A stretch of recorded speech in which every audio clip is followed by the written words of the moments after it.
ప్రసంగి గ్రంథము 9వ అధ్యాయము 4వ వచనము. బ్రతికియుండు వారితో కలిసిమెలిసి ఉన్న వారికి ఆశ కలదు, చచ్చిన సింహము కంటే బ్రతికి ఉన్న కుక్క మేలు కదా. బ్రతికియుండు వారితో కలిసిమెలిసి ఉన్న వారికి ఆశ కలదు, చచ్చిన సింహము కంటే బ్రతికి ఉన్న కుక్క మేలు కదా. మనందరికీ బాగా తెలుసు, సింహము అడవిలో ఉన్నటువంటి వాటన్నిటికంటే కూడా బలిష్టమైనటువంటి జంతువు. అడవి మృగములన్నిటికంటే రారాజు ఏదైనా ఉన్నది అంటే కేవలం సింహమే. సింహాన్ని ఎదిరించి బ్రతకగలిగినది ఆ అడవిలో కానీ, జంతువులో కానీ, ఏ జీవులలో కానీ లేదు. అడవి మొత్తానికి రారాజు ఏదైనా ఉన్నది అంటే అది కేవలం సింహమే. అలాంటి బలిష్టమైనటువంటి సింహం వేరే జంతువుతో పోరాడాలన్నా, సింహంతో పోరాడాలంటే భూమి మీద ఉన్నటువంటి ఏ జంతువు, అడవిలో ఉన్నటువంటి ఏ జంతువు కూడా దాని మీదకి పోరాడటానికి తెగించి వెళ్ళదండి. ఏ జంతువు కూడా తెగించి దాని మీదకి వెళ్ళదు. బలిష్టమైనటువంటిది, తెలివి కలిగినటువంటిది, రారాజు, అంతేకాదండి పోరాట పటిమను కూడా కలిగినటువంటిది. అలాంటి బలిష్టమైనటువంటి సింహము కంటే, చచ్చిన సింహము కంటే బ్రతికున్న కుక్క మేలట. ఈ గ్రంథకర్త, ప్రసంగి గ్రంథకర్త రాసినటువంటి దినాలలో కుక్క దేనికి గుర్తు అని అంటే నీచానికి గుర్తు, అసహ్యానికి గుర్తు, తిరస్కారానికి గుర్తు, హేయమైన దానిగా గుర్తు. మీకు అర్థం అవటానికి ఒక ఎగ్జాంపుల్ చెప్పాలని ఆశపడుతున్నాను. దావీదు మహారాజు మెఫీబోషెతుని పిలిచినప్పుడు మెఫీబోషెతు దావీదు దగ్గరకు వచ్చి ఒక మాట అంటాడు. ఏమని అంటాడండి? చచ్చిన కుక్క వంటి వాడనైనా నేను. కుక్క హేయానికి గుర్తు, తిరస్కారానికి గుర్తు. హజాయేలు కూడా అంటాడు, అయ్యా దేవుడు నిన్ను రాజుని చేయబోతున్నాడు అంటే నేను కుక్క వంటి వాడినే కదా, ఈ కార్యం నేను ఎలా చేయగలను అంటాడు. కుక్క బలహీనతకు గుర్తు, హేయమైన దానికి, తిరస్కారానికి గుర్తు. కానీ భక్తుడు అంటున్నాడు, చచ్చిన సింహము కంటే బ్రతికి ఉన్న కుక్క మేలట. మనము బ్రతికి ఉన్నటువంటి అంతకాలము కూడా మన వారితో బ్రతికి ఉన్నప్పుడు సుఖముతో, సంతోషముతో మనము గడుపుతాము. వారు ఉన్నప్పుడే మనకు తెలివి, జ్ఞానము, బుద్ధి, వివేకము కుటుంబాలుగా ఉన్నప్పుడే దేవునిని ఎరిగేటువంటి వారముగా మనం ఉండాలి.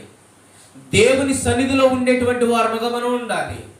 ఒకవేళ మనము కాలాన్ని గతించితే, ఏ ఇంటిలోనైనా ఒక మనిషి చనిపోతే ఆ మనిషిని ఒక పూట ఉంచుతారేమో, ఒక రోజు ఉంచుతారేమో, కానీ రోజుల తరబడి ఎంత ఇష్టమైనటువంటి వ్యక్తి అయినప్పటికీ కూడా వారిని ఇంట్లో పెట్టుకొని ఉంచుతారండి.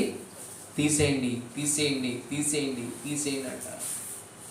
ఎంత ఇష్టమైనటువంటి వ్యక్తి అయినప్పటికీ కూడా, ఎంత దగ్గరైనప్పటికీ కూడా, ఎంత కలిసి ఉన్నప్పటికీ, తిరుగుతున్నప్పటికీ కూడా వాళ్ళు చనిపోయిన తరువాత మాత్రం వారిని ఇంటిలో ఉంచరు. మనిషికి చనిపోతే విలువ అనేటువంటిది లేదు. బ్రతికి ఉన్నప్పుడే, ప్రాణం ఉన్నప్పుడే, జీవం ఉన్నప్పుడే, శక్తి ఉన్నప్పుడే మనిషికి విలువ. మరి పశు విషయం, జంతువుల విషయం మనం చూసినట్లయితే లోక సామెత ఒకటి ఉంది కదండి, ఏనుగు సచ్చినా 10 ఏళ్లే, బ్రతికినా 10 ఏళ్ళేనంట. చేపలు తెలుసుగా మనకి, చేపలు బ్రతుకున్నప్పుడు కేజీ 200, చచ్చిన తర్వాత కూడా ఎండి చేపలు కేజీ 200. ఒక వేట తలకాయ తెలుసు కదా, వేట మాంసం కదా. బ్రతికి ఉన్నప్పుడు దానికి విలువ ఉంది, చనిపోయిన తర్వాత కూడా దానికి విలువ ఉంది. భూమి మీద బ్రతికేటువంటి ఒక కోడికి, ఒక మేకకు, ఒక ఏనుగుకి, కొన్ని పశువులకి విలువలు ఉన్నాయి, బ్రతికి ఉన్నప్పుడు, చనిపోయినప్పుడు. కానీ మనిషికి మాత్రం చనిపోయిన తర్వాత మాత్రం ఎట్టి విలువ లేదు. ఎక్కడ తీసుకెళ్ళిపోతారండి? సమాధుల్లోకి తీసుకుని వెళ్ళిపోతారు, తీసుకెళ్ళి భూమిలో పాతి పెట్టేస్తారు, ఇంటిలో మాత్రం ఉంచుకోరు. ఈ భక్తుడు చెబుతున్నాడు బ్రతికి ఉన్నటువంటి కుక్క మేలంట. దేనికంటే? చనిపోయినటువంటి సింహము కంటే కూడా ఇదిగో బ్రతికి ఉన్నటువంటి కుక్క మేలట. మనిషి దేవుడు ఇచ్చినటువంటి ఈ జీవితాన్ని సద్వినియోగం చేసుకోలేక ఈ లోకంలో పడి, లోకాశల్లో పడి, తన జీవితాన్ని దేవునికి దూరం చేసుకుంటూ లోకాశల్లో పడిపోయి ఒక తాగుడని కానీ, ఒక తిరుగుడని కానీ, ఇదిగో లోకాశల్లో వ్యర్థమైనటువంటి వాటి యందు దేవుని విడిచిపెట్టి తిరుగుతున్నటువంటి మనుషులు ఎంతో మంది ఉన్నారండి. కానీ దేవుడు అంటున్నాడు, ఏ ఒక్కరూ నశించుట దేవునికి ఇష్టము కాదు. మనుషులు ఎలా తిరుగుతున్నారో తెలుసా? చూడండి, ఆ మాట చూద్దాం ఒకసారి. మనుషులు ఏ రీతిగా తిరుగుతున్నారు? ప్రసంగి గ్రంథంలోనే ముందు పేజీలో 7వ అధ్యాయంలో, ప్రసంగి గ్రంథంలోనే 7వ అధ్యాయం 17వ వచనంలో మనుషులు ఎలా తిరుగుతున్నారో చూడండి ఒకసారి. దేవుడు ఇచ్చినటువంటి ఆయుష్ను ఏ రీతిగా గడుపుతూ ఉన్నారో వారు. అధికముగా దుర్మార్గపు పనులు చేయకుము, బుద్ధిహీనముగా తిరగవద్దు, నీ కాలమునకు ముందుగా నీ వేళ చనిపోదువు, నీవు దీన్ని పట్టుకొని ఉండుట చేత, దానిని చేయ విడువకుండుట చేత ఉండుటయు మేలు. దేవుని యందు భయభక్తులు గలవాడు వాటన్నిటినీ కొనసాగించును. 17వ వచనంలో ఆయన అంటున్నాడు, అధికముగా దుర్మార్గపు పనులు చేయకో. దేవుడు ఇచ్చినటువంటి ఆయుష్ ఎందుకో మనుషులకు తెలియట్లేదండి. దేవుడు ఇచ్చినటువంటి ఆయుష్ దేవుని కొరకు ఉపయోగించక అధికముగా దుర్మార్గపు పనులు చేస్తూ, దేవుడు ఒక 80 సంవత్సరాలు ఆయుష్నిస్తే మనిషి ఏం చేసుకుంటున్నాడంటే దాన్ని వ్యర్థపరిచి ముందుగానే దేవుడు నియమించిన ఆయుష్ను కూడా వారు అనుభవించలేకపోవటం కాదు, ముందుగానే చనిపోతున్నారట. ఒక ఎగ్జాంపుల్ అర్థం అవడానికి చెబుతాను. ఈరోజు తాగుడు ఎంతమంది కుటుంబాల జీవితాలను, ఎన్ని కుటుంబాలను చిత్రం చేస్తుందండి. ఎన్ని కుటుంబాలను చిత్రం చేసేస్తుంది, ఎన్ని కుటుంబాలను పాడు చేస్తుంది. తాగుడు ఆనందాన్ని కలిగించేదిగా ఉండొచ్చేమో కానీ ఆ సందర్భంలో అది మనిషిని ఏం చేస్తుందో తెలుసండి, కృంగదీసేస్తుంది. నా స్నేహితుడి యొక్క తండ్రి ఇలాగే తాగి కొన్ని సంవత్సరాలు అయిపోయిన తర్వాత మూలపడ్డాడు. హాస్పిటల్కి తీసుకువెళ్ళి చూపిస్తే పేగులన్నీ కూడా ఎలా ఉన్నాయో తెలుసండి, కాలిపోయినటువంటి దారాల్లాగా ఉన్నాయంటండి. 1-2 నెలలు బట్టి అసలు అన్నమే తింటలేదంట. తీరా అతనికి స్కానింగ్ తీపిస్తే కాలిపోయినటువంటి దారాలు ఎలాగున్నాయో, పురుకొసలాగా దారాలు అలాగున్నాయంట. అలా ఉన్న పేగులు ఏం పని చేస్తాయి చెప్పండి? తాగుడు ఆ అవసరం తీరుస్తుందేమో అప్పుడు, లేదంటే అప్పుడు ఆనందాన్ని కలిగించవచ్చేమో కానీ అది స్లో పాయిజన్ మెల్లిమెల్లిగా ఆ వ్యక్తిని చంపడానికి అది చూస్తూ ఉంటుంది. మనందరికి బాగా తెలుసు, పూర్వకాలంలో మనకి పొయ్యిలు ఉండేవి. మనకి పూర్వకాలంలో మన కట్టెల పొయ్యిలు వసారులో రేగుల కింద పెట్టుకుంటే, ఆ సూర్య కింద పెట్టుకుంటే ఆ సూరంత పైన రేగులన్నీ కూడా, ఆ తాటెకలన్నీ కూడా ఎలా ఉండేయండి, నల్లగా మాడిపోయాయి, నల్లగా మసంత పట్టేసేవి. ప్రతిరోజు తాగి సంవత్సరం, 2 సంవత్సరాలు, 3 సంవత్సరాలు అలా తాగి తమ హృదయాలను, తమ లోపల ఉన్నటువంటి తమ శరీర అవయవాలను ఏం చేసుకున్నారు తెలుసా?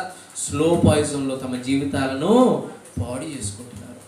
దేవుడు ఇచ్చినటువంటి ఆయుష్ను వారు ముందుగానే తీసేసుకుంటున్నారు. వారి ప్రాణం యొక్క విలువ వారికి తెలియట్లా. ఈరోజు మనకు తెలుసు, దేవుని బిడ్డలాగా దేవుడు ప్రాణం ఉండగానే దేవుని ఎరిగేటువంటి వారంగా మనము ఉండాలి. ఒక ఆత్మీయమైనటువంటి జీవితంలో ఆత్మీయత యొక్క విలువ మనము తెలుసుకునేటువంటి వారుగా మనం ఉండాలి. అందుకని సింహము చాలా ప్రాముఖ్యమైనటువంటిది. ఎంత ప్రాముఖ్యమైనది అంటే అది ఎవరికి కూడా భయపడదు. సామెతల గ్రంథం 30 వచనం చదవండి ఒకసారి. సామెతల గ్రంథం 30వ అధ్యాయము 30వ వచనం. సామెతల గ్రంథం పక్కనే ఉంటుంది, ముందు పేజీలోనే ఒక 2 పేజీలు వెనక్కి తీస్తే సామెతల గ్రంథము 30వ అధ్యాయము 30వ వచనము. అవేవనగా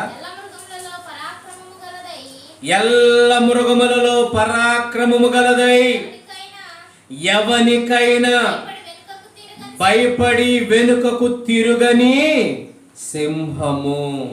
ఏం చేస్తుందంటే సింహం దేనికి కూడా, అసలు భూమి మీద ఉన్నటువంటి జంతువులన్నిటిలో వెనుకంజ వేయినటువంటి ఏదైనా జంతువు ఏదైనా ఉందంటే అదే సింహం.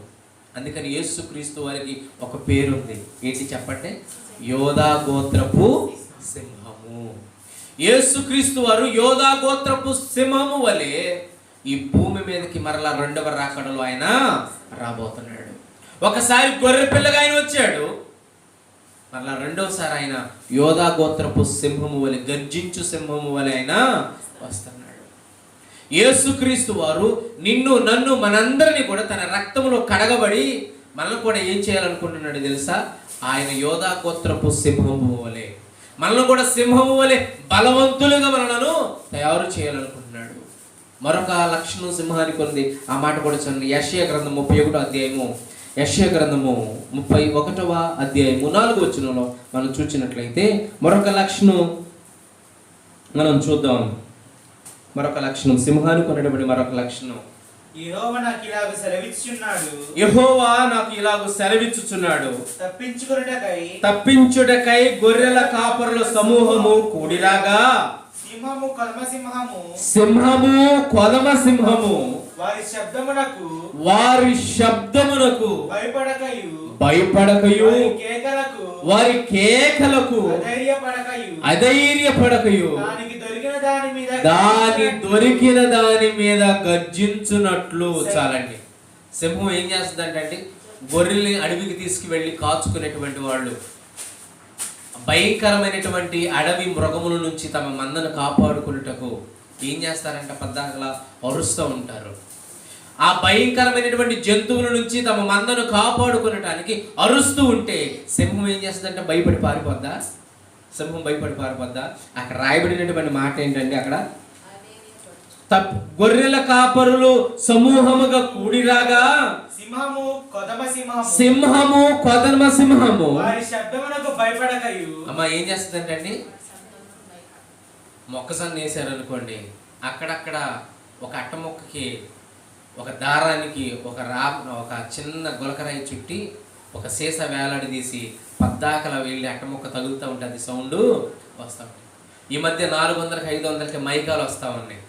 ఆ మైకాలో రికార్డ్ చేసి ఆ తోటల్లో, ఆ పత్తి తోటల్లోనూ లేకపోతే మామిడి తోటల్లోనూ అది వరి పొలంలోనూ కోతులు రాకుండా ఏం చేస్తున్నారో తెలుసు, దాంట్లో పెట్టి పద్దాకల మనిషి అరుస్తున్నట్లుగా, మనిషి ఉండి అరుస్తున్నట్లుగా వారు అరుస్తూ రావటం వల్ల ఆ కోతులు వారి పంట మీదకి రాకుండా పారిపోతాయని ఆలోచనతో అలా చేస్తూ ఉన్నారు. కానీ గొర్రెల కాపరులు తమ మందను కాపాడుకునేటకు గట్టిగా అరుస్తూ ఉంటే సింహం ఏం చేస్తుందంట? అస్సలు భయపడదంట.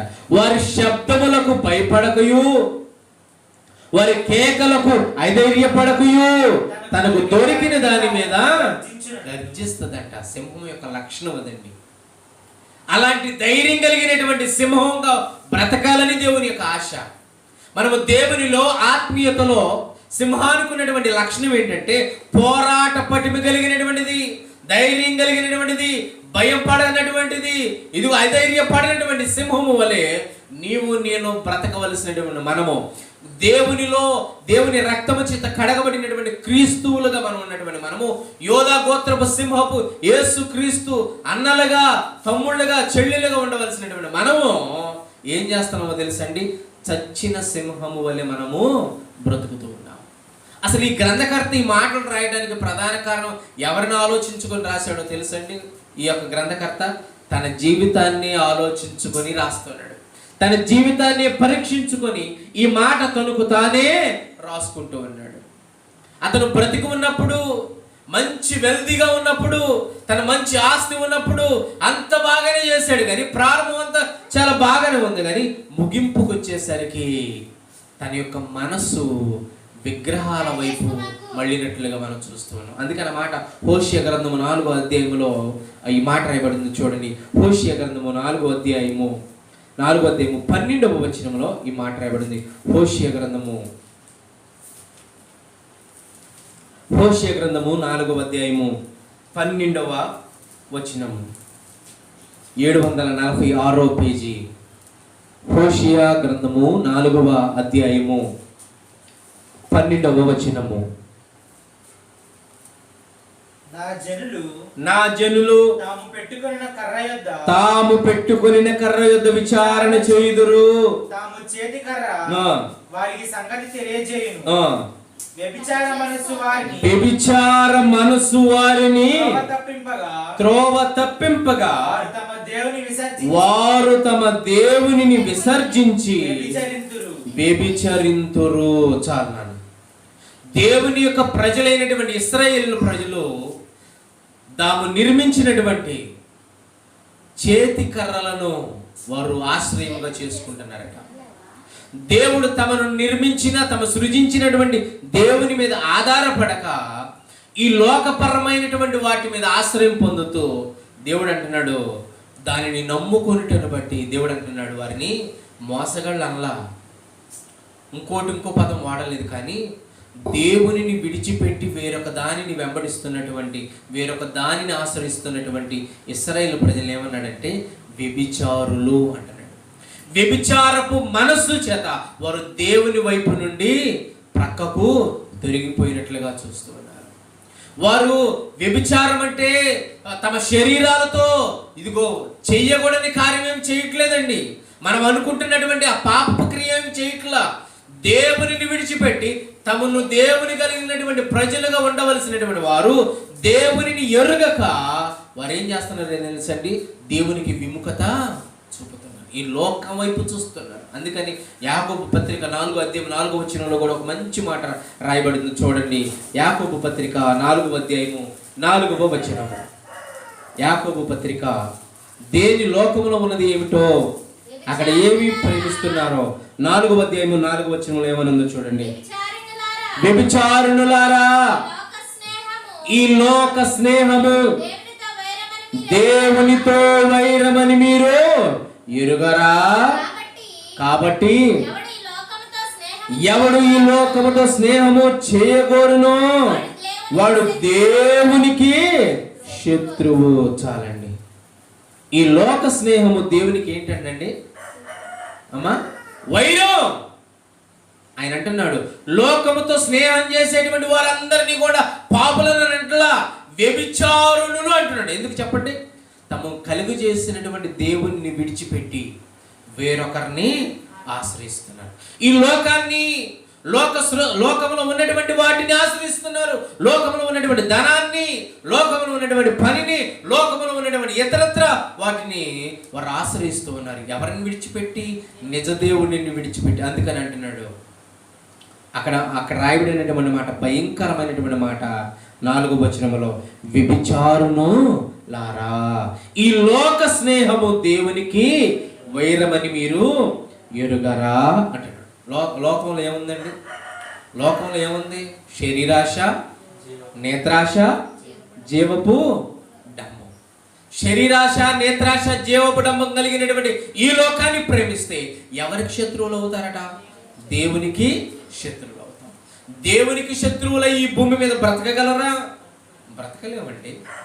దేవుడు మనల్ని సింహములాగా, భయపడినటువంటి వారిలాగా, అధైర్యపడినటువంటి వారిలాగా, నిన్ను నన్ను దేవుని రక్తంలో కడగబడినటువంటి మనము, దేవుని కొరకు బ్రతకవలసినటువంటి మనము, పోరాట పటిమ కలిగినటువంటి మనము, త్యాగం కలిగినటువంటి మనము దేవునిలో ఎలా బ్రతుకుతున్నారంటే ఈరోజు మనుషులు ఇదిగోండి చచ్చిన సింహము వలె బ్రతుకుతున్నారు.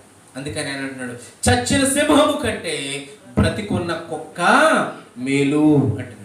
ఒకసారి దేవునిలో రక్షింపబడి, ఒకసారి దేవునిని రుచి చూసి మరలా లోకం వైపు తిరిగిపోతే ఆయన అంటున్నాడు, ఏమంటున్నాడండి? వ్యభిచారులు లారా. అలాంటి వారిని మరలా దేవునిలోనికి కూడా మనం నడిపించటం అసాధ్యం అంట. ఆ మాట కూడా చదువుతారా? హెబ్రీయులకు రాసినటువంటి పత్రికలో ఉంది 6వ అధ్యాయంలో.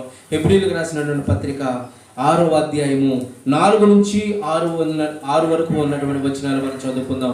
హెబ్రీయులకు రాసినటువంటి పత్రిక 6వ అధ్యాయము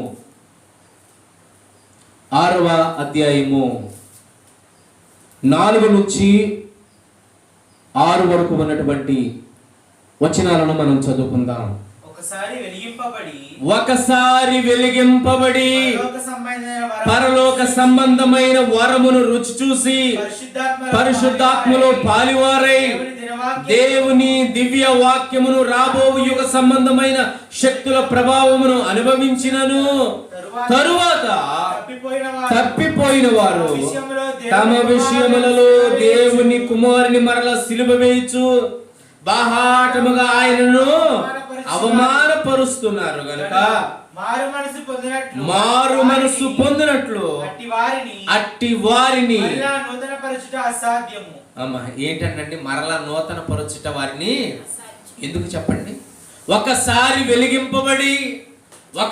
వెలిగింపబడి దేవుని రక్తము చేత కడగబడి దేవుని వాక్యము తెలుసుకొని మారు మనసు ఎరిగి బాప్తిసం తీసుకొని దేవుని సంఘములో ఉండి పరిశుద్ధాత్మ పొందుకొని వరములు పొందుకొని దేవుని రుచి చూసి మరలా లోకంలో పడిపోతే దేవుని బాహాటముగా సిలువ వేసినట్లే అంటున్నాడు.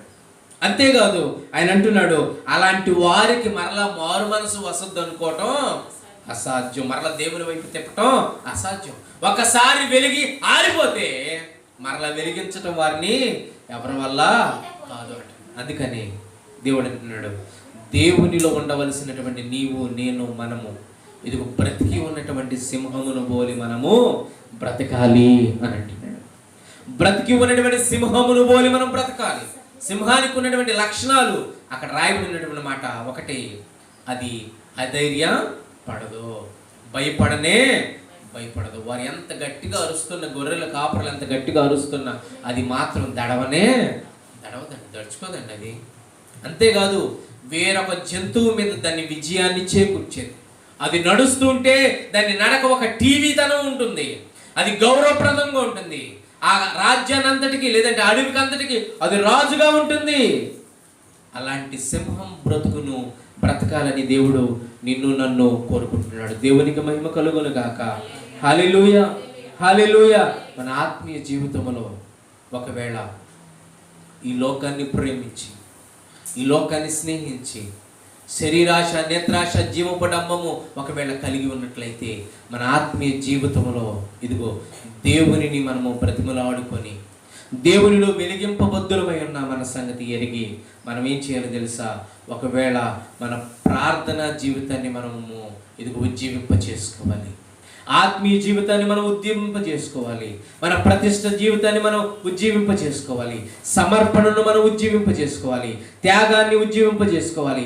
ఎప్పటిలాగానే సింహం ఏ రీతిగా ఏ మనుషునికి భయపడక ఏ జంతువుకు భయపడక ఎప్పుడు కూడా ధైర్యముతో ఎలా ఉంటుందో అధైర్యపడకుండా ఎలా ఉంటుందో అలాగ బ్రతకాలని దేవుడు నిన్ను నన్ను మనలను కోరుతూ ఉన్నాడు. అందుకనే వాస్తవానికి ఇక్కడ చెప్పినటువంటి మాటలో సింహమే కానీ ఏ స్థితిలో ఉందండి?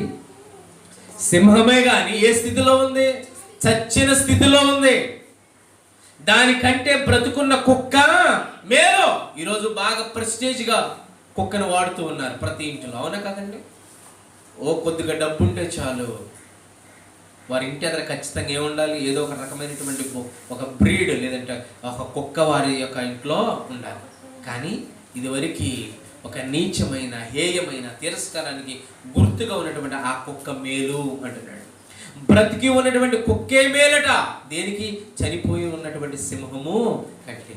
అసలు సింహానికి ఉన్నటువంటి లక్షణం మనం చూసాం, అది ఎప్పుడు కూడా భయపడదు, అది అధైర్యపడదు, పోరాట పటిమ కలిగినటువంటిది, ధైర్యము కలిగినటువంటిది, పట్టుదల కలిగినటువంటిది, టీవీతనం కలిగినటువంటిది, పెరుగులాడే తత్వం కలిగినటువంటిది, అది రాజస్వం కలిగినటువంటిది. ఆ సింహం అలాగ బ్రతకాలని దేవుడు నిన్ను నన్ను మనందరినీ కూడా అడుగుతూ ఉన్నాడు. దేవుని యొక్క వాక్యము చేత మనలను చెప్పిస్తూ ఉన్నాడు. దేవుని యొక్క వాక్యములో ఇద్దరు మనుషులు ఉన్నారండి. ఎవరో తెలుసా? ధనవంతుడైనటువంటి సింహం, పేద లాజరైనటువంటి కుక్క వంటి లాజరు. లాజర్ ఎలా బ్రతుకుతున్నాడు తెలుసా? తన కురుపులను కుక్క వచ్చి ఏం చేస్తుందండి అమ్మా? నాకుతుంది. ఒక రకంగా చెప్పాలంటే కుక్క లాజరు ఇద్దరు కలిసి ఒక చోటే ఉన్నారు. ధనవంతుడైనటువంటి వాడు సింహం, తన ఇష్టం వచ్చింది తింటున్నాడు, తన ఇష్టం వచ్చింది తాగుతున్నాడు, తన ఇష్టం వచ్చింది కట్టుకుంటున్నాడు. ఇద్దరు చనిపోయారు. కానీ ఇదిగో ఒకరి వేతన కలిగినటువంటి స్థలంలోకి వెళ్ళారు. ఇదిగో తన పేద బ్రతుకుల నుంచి, తన ఉన్న స్థితి నుంచి దేవునికి నమ్మకంగా బ్రతుకుడిని బట్టి ఎక్కడ అబ్రహామును రొమ్మున ఆనుకునేటువంటి స్థితికి లాజరు చేరుకున్నాడు. మనిషి తన యొక్క దేవుడు ఇచ్చినటువంటి జ్ఞానము తెలివిని బట్టి దేవుని ఆరాధించేటువంటి వారిగా ఉండాలి. మరొక మాట, నరుల గురించి ఒక మాట రాయబడి ఉంది. ప్రసంగి గ్రంథకర్త రాస్తున్నాడు 9వ అధ్యాయము. ప్రసంగి గ్రంథకర్త 9వ అధ్యాయము 3వ వచనంలో మాట మనం చదువుకుందాం. ప్రసంగి గ్రంథము 9వ అధ్యాయము 3వ వచనాన్ని మనం చదువుకున్నట్లయితే, ప్రసంగి గ్రంథము 9వ అధ్యాయము 3వ వచనము.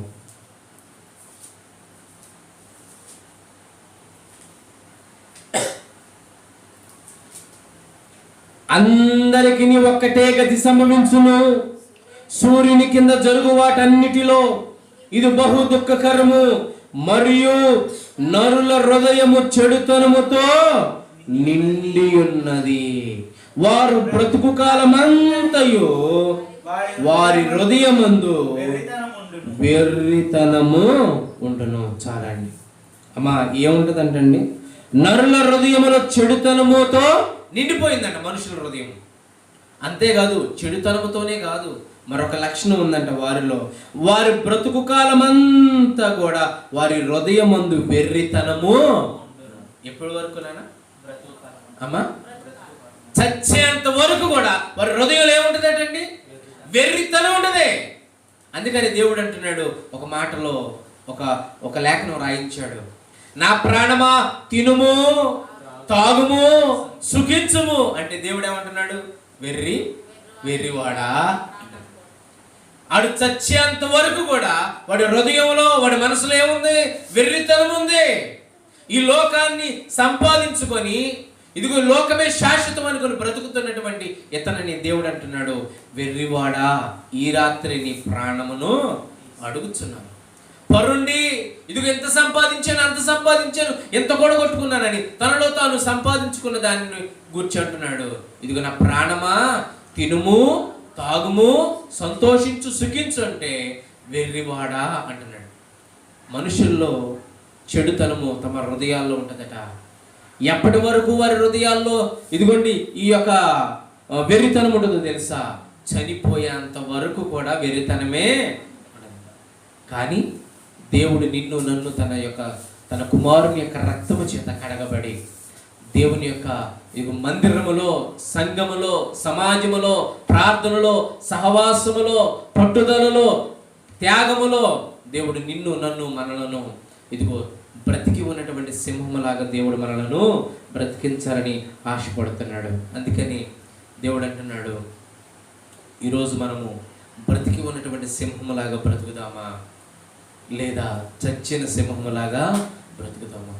దేవుడు అంటున్నాడు, మనలో ఉన్నటువంటి ఆత్మీయతలో ఏదైతే కొరతగా ఉందో వాటన్నిటిని కూడా మనము ఇదిగో ఒక ప్రార్థన జీవితాన్ని, పరిశుద్ధ జీవితాన్ని, ప్రతిష్టతను, ఇదిగో సమర్పణను, త్యాగమును ఎప్పటి వల్లనే మన జీవితంలో మనము కలిగి ఉండి దేవునికి ఇష్టమైనటువంటి బిడ్డలుగా బ్రతకాలని దేవుడు కోరుకున్నాడు. ఒక్క చరణం ఒక్క మాట చదువుకొని ముగించుకుందాం. పేతురు రాసినటువంటి మొదటి పత్రిక 4వ అధ్యాయము 3వ వచనాన్ని చదువుకొని ముగించుకుందాం. పేతురు రాసినటువంటి మొదటి పత్రిక 4వ అధ్యాయము 3వ వచనాన్ని మనం చూద్దాం. 3వ వచనం, 4వ అధ్యాయము 3వ వచనము. మనము పోకిరి చేష్టలు, దురాశలు, మద్యపానము, అల్లరితో కూడిన ఆటపాటలు, తాగుబోతుల విందులు, చేయదగని విగ్రహ పూజలు మొదలటి వాటి యందు నడుచుకొనుచు అన్యజనుల ఇష్టము నెరవేర్చి ఉండుటకు గతించిన కాలమే చాలు. ఇది వరకు వారిని వీరిని మబ్బి పెట్టడానికి, సంతోష పెట్టడానికి, మన ఇష్టాలు చంపుకొని దేవునికి ఇష్టమైన మార్గము నడిచింది. ఇక చాలే చాలు. ఇది వరకు ఎలాగ బ్రతికేమన్నది కాదు, కానీ ఇదిగో ఈ మాటలు వింటున్నటువంటి నీవు, నేను, మనము ఇదిగో ఇలాగ బ్రతకాలి. బ్రతికి ఉన్నటువంటి సింహములాగా ఇదిగో ప్రతిష్ట, సమర్పణ, త్యాగము, ప్రార్థన, నీతి యందు దేవునికి ఇష్టమైనటువంటి వారిగా బ్రతకాలని దేవుడు ఆశపడుతున్నాడు. అలాంటి బ్రతకాలని దేవుడు నిన్ను నన్ను ఏం చేయాలంటున్నాడు తెలుసా? ఇదిగో దేవుని ఆశ ఏంటో తెలుసా? నిన్ను ఎప్పటిలాగానే దేవుని సింహము వలె, యోధా గోత్రపు సింహము వలె, యేసుక్రీస్తు వలె నువ్వు బ్రతకాలని దేవుడు ఆశపడుతున్నాడు. హల్లెలూయా, హల్లెలూయా. ఇగో టీవీ తరముతో దేవుడు నిన్ను బ్రతికించాలని, రాజసముతో దేవుడు నిన్ను బ్రతికించాలని, అదరక బెదరక అధైర్యపడక దేవుడు నిన్ను బ్రతికించాలని దేవుడు ఆశపడుతున్నాడు. అలాంటి సింహపు బ్రతుకు దేవుని యొక్క ఆశ ఏంటో తెలుసా? సింహము వలె నువ్వు బ్రతకాలని దేవుడు ఆశపడుతున్నాడు. అలాంటి బ్రతుకును మనం నేర్చుకొని దేవునికి ఇష్టమైనటువంటి వారిగా బ్రతకాలని ప్రభు పేరట మనం చేస్తూ నా మాటలు ముగిస్తున్నాను. కళ్ళు మూసుకొని చిన్న ప్రార్థన చేసుకుందాం. మహాపరిశుద్ధుడా, ప్రభు నమ్మకము కలిగినటువంటి తండ్రి, నీకు వందనాలు. ఈ కుమారుని గురించినటువంటి లేఖన భాగాన్ని మేము గ్రహించి, గ్రంథాన్ని పరిశీలించి ప్రభు మేము చదువుకొని చూడగా, ఇదిగో చనిపోయినటువంటి సింహము కంటే బ్రతికి ఉన్న కుక్క మేలని, ఇదిగో ప్రభువా, కుక్క నీచానికి, హీనత్వానికి, తిరస్కారానికి గుర్తుగా ఉంటున్నాడు. ఇదిగో సింహము రాజసానికి, టీవీతనానికి భయపడనటువంటి దాన్ని, ఇదిగో అధైర్యపడనటువంటి రాజసింహం లాంటి ప్రభువా, యోధా గోత్రపు సింహమైన మీ కుమారుని మేము జ్ఞాపకం చేసుకుంటూ, ఇగో మీ కుమారుని వల్ల మేము బ్రతకడానికి సహాయం దయచేయండి, శక్తిని దయచేయండి, బలాన్ని దయచేయండి, సమర్పణ దయచేయండి. ఇదిగో ప్రభువా, మేము నీ కుమారుని వల్ల బ్రతికి ఇదిగో ఈ లోకంలో మా ముగింపు వరకు కూడా, మా ప్రాణం ఉన్నంత వరకు కూడా ప్రభువా, నీ కొరకు నమ్మకంగా బ్రతకడానికి సహాయం దయచేయండి. విన్న వాక్యం నీరుగట్టి ఫలించండి. కూడి వచ్చినటువంటి సంఘ బిడ్డలను, మా గ్రామమును ప్రభు మీరు దీవించి ఆశీర్వదించి, విన్నటువంటి వాక్యము ప్రభు 30 60 100 ఫలించేటువంటి వాక్యాన్ని దయచేయమని యేసుక్రీస్తు నామమున పేరిట అడిగి వేడుకొనుచున్నాము తండ్రి. ఆమేన్, ఆమేన్.